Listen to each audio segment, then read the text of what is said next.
Hello viewers, नमस्कार। Pathfinders by Unacademy IAS के YouTube channel पर आप सभी का स्वागत है। So friends, Muhammad Yunus is heading towards a very big problem because effectively now he is left with no option, क्योंकि मोहम्मद यूनुस की खुद की जो टीम है now it has started to collapse.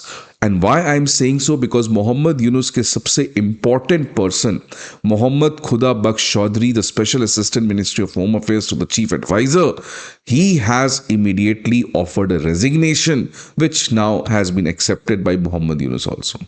तो फ्रेंड्स, ये एक बहुत इंपॉर्टेंट मोमेंट है और ये क्लियरली बताता है that Muhammad Yunus is heading towards a complete collapse, because जिस तरीके से ये पूरा इंसिडेंट पिछले कुछ दिनों से चल रहा है बांग्लादेश में related to the killing of Osman Hadi, now the centre of gravity Muhammad Yunus बन चुके हैं। वो मोहम्मद यूनुस जो चाहते थे एंटी इंडिया सेंटिमेंट इसकी वजह से एक्सप्लॉइट किया जाए, बीएनपी के रिवाइवल को रोका जाए, इलेक्शंस को डीले करवाया जाए, अब लेकिन clearly people have awaken to the reality. और जब से मोहम्मद यूनुस को ही अल्टीमेटम दे दिया गया है, उसके वजह से जितने भी उनके टीम मेंबर्स हैं उनको लगता है कि शेख हसीना वाला हाल हमारा भी ना हो। इसीलिए प्रिकॉशनरी प्रिंसिपल के बेसिस पर now many people in the adviser to the adviser they have now started to resign.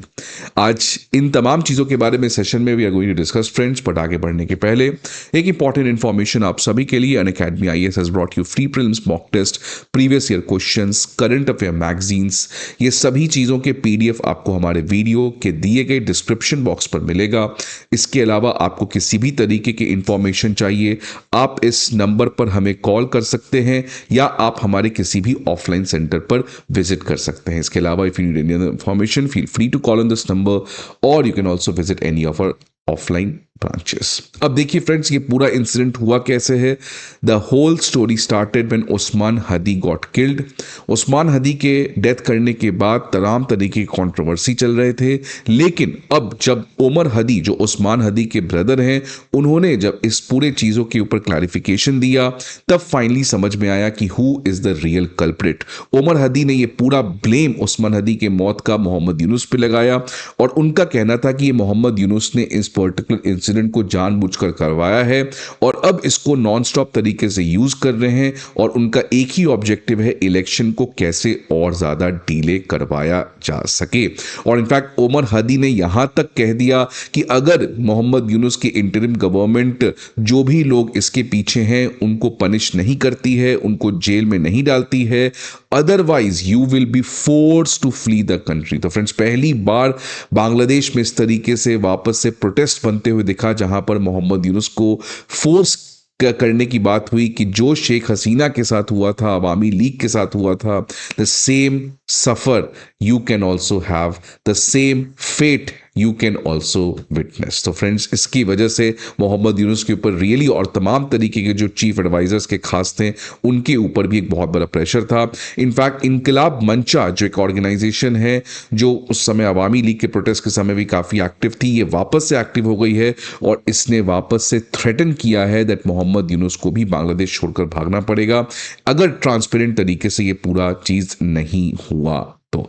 और इनफैक्ट 24 आवर्स का अल्टीमेटम भी दिया गया है। तो एक तरीके से इफेक्टिवली मोहम्मद यूनुस के ऊपर बहुत प्रेशर बनते हुए नजर आ रहा है and he is getting isolated. और फ्रेंड्स, का सारा रीजन है that Yunus has got outrightly exposed, because जिस तरीके से यूनुस आज एक पाकिस्तान के प्रॉक्सी बने हुए हैं, इनफैक्ट आज ये सबको पता है कि ये पूरी बांग्लादेश केओस जो है, बिकॉज एट द एंड जो आम जनता है बांग्लादेश की वो भी केओस नहीं चाहती। कौन केओस चाहता है? कुछ रेडिकल्स हैं, कुछ पॉलिटिकल लोग हैं, वो जानबूझकर इस तरीके से इंटीग्रेट करना चाह रहे हैं। और अब सबको पता चल चुका है कि कैसे ये आईएसआई की जो ढाका सेल है वो एक्टिव हो रही है।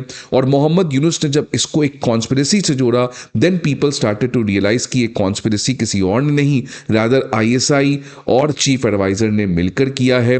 और जब ये खबर आई कि पाकिस्तान बांग्लादेश एक म्यूचुअल डिफेंस एग्रीमेंट की तरफ बढ़ रहे हैं, now it was like crossing the red line. Because in fact आप ये सोचिए ना, Bangladesh has fought for its independence 1971 1991 में बांग्लादेश आज एक देश बना है पाकिस्तान से लिबरेट करके, और आप उसी देश के साथ जिसके मिलिट्री के साथ आप फाइट किए हो, उसी के मिलिट्री के साथ आप एक म्यूचुअल डिफेंस एग्रीमेंट कर रहे हो. So friends, this was completely ridiculous. It was expected कि बैकलैश आएगा.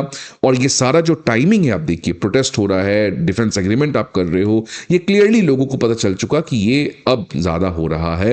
इनफैक्ट इंडिया भी अब वार्न कर चुका है. असम के चीफ मिनिस्टर ने कहा है diplomacy is running out. Surgery जो है वो अब बांग्लादेश में हो सकता है. और मोहम्मद यूनुस जिस चीज को और रोकना चाह रहे थे कि जितना ज्यादा लॉ एंड ऑर्डर होगा, इलेक्शंस तो डिले होगा ही, एंटी इंडिया सेंटिमेंट पीक पे होगा ही, लेकिन जो बीएनपी का रिवाइवल हो सकता है, बिकॉज बीएनपी की लीडर खलीदा जिया हॉस्पिटल में है, लीडर नहीं बचा है, लेकिन जो तारिक रहमान का एंट्री हुआ, आप देख सकते हैं लाखों लोग उनके वेलकम में रहे.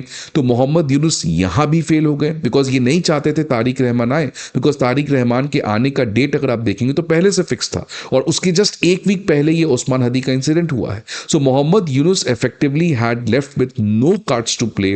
और अब फाइनली समझ में आ चुका है मोहम्मद यूनुस को कि भाई इंडिया के साथ वी हैव टू लिव.